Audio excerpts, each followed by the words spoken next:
আসসালামু আলাইকুম। আজকে আমি বলতে যাচ্ছি, মানুষ বলে বা প্রবাদে আছে ধর্ম যার যার উৎসবে সবার। এটা আমি ভুল প্রমাণ করছি। কারণ যদি ধর্ম যার যার উৎসব সবার হতো, তাহলে গত বৃহস্পতিবার আমাদের পবিত্র ঈদ উল ফিতর গিয়েছে, সেখানে কেন অন্য ধর্মের লোক অংশগ্রহণ করেনি? তাহলে সেটাকে আমরা প্রমাণ করছি মুসলমানরা, যে ধর্ম যার যার উৎসব সবার। আমরা মুসলমানরা অন্যদের ধর্মের উৎসবে গিয়ে সেই উৎসবে আমরা একসাথে হচ্ছি। আসছে সামনে পয়লা বৈশাখ, দেখা যাবে অনেক মুসলমানের সন্তানরা হিন্দুদের চেয়ে তারা পয়লা বৈশাখে আনন্দ বেশি উপভোগ করছে।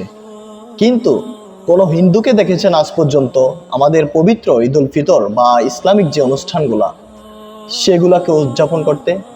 তাহলে আমরা কেন মুসলমানের সন্তান হয়ে সেই পয়লা বৈশাখে তাদের সাথে তাল মিলিয়ে তাদের উৎসবে আমরা উদযাপন করব?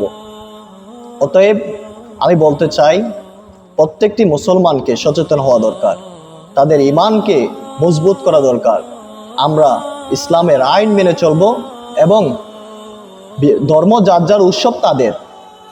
আমাদের উৎসব যেমন আমরা একই মুসলমানরা পালন করি, তারাও তাদের উৎসব একই পালন করুক। আমরা তাদের উৎসব থেকে বিরত থাকব। প্রত্যেকটি মুসলমানকে আমি বলতে দিচ্ছি, যারা আজকের এই ভিডিওটি দেখতেছেন, প্রত্যেকেই সচেতন হন। ধর্ম যার যার উৎসব তাদের, ধর্ম যার যার উৎসব সবার, এটা মানলে হবে না। এই বলে আমার কথা এখানে শেষ করলাম। আসসালামু আলাইকুম।